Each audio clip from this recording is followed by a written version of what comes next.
Christmas ইভিনিংয়ে আমি চলে গেছিলাম আমার বাড়ির খুব কাছের একটা চার্চে, Krishnapur New Town Emmanuel church. অনেকে লেক টাউন, পার্ক স্ট্রিট সেগুলো তো রয়েইছে, সেগুলোতে তো তোমরা যাও। আমি বলবো এই চার্চটাতেও এসে দেখো, খুব ভালো লাগবে। আর যেহেতু আমার একদম বাড়ির কাছে, তো সেই সূত্রে আমার একদম হাঁটা পথ বললেই চলে। তো আমি এই চার্চটাকে বেছে নিয়েছিলাম ক্রিসমাস ইভিনিংয়ে টাইম স্পেন্ড করব বলে। খুব ভালো একটা সময় কাটিয়েছিলাম এই চার্চে গিয়ে।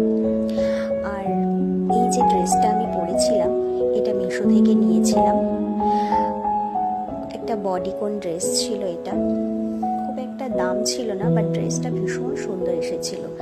আমার এক্সপেক্ট ছিল না যে ড্রেসটা এত ভালো আসবে।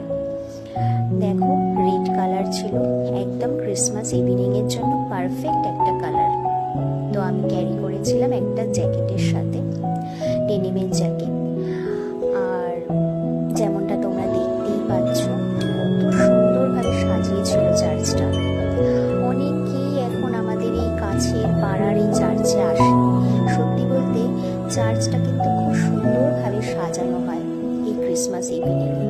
শুধু ক্রিসমাস নয়, ওরা কিন্তু প্রায় 22শে ডিসেম্বর থেকে শুরু করে অনেকটা দিন, প্রায় 1 জানুয়ারি পর্যন্ত এইভাবে সাজিয়ে রাখে। আমি অবশ্য একবার 22-23শে ডিসেম্বরেও গেছিলাম, এইভাবেই সাজানো ছিল। যাই হোক, 25শে ডিসেম্বরের সন্ধেটা খুব ভালোভাবে কাটিয়েছিলাম এইভাবে। আর হ্যাঁ, তোমরা অনেকে ভাবছো যে আমি একা কেন, ভিডিওটা আমার হাজব্যান্ড করছে। আর আমার মেয়ে বাড়ি ছিল না, ও দিদুন বাড়ি গিয়েছিল।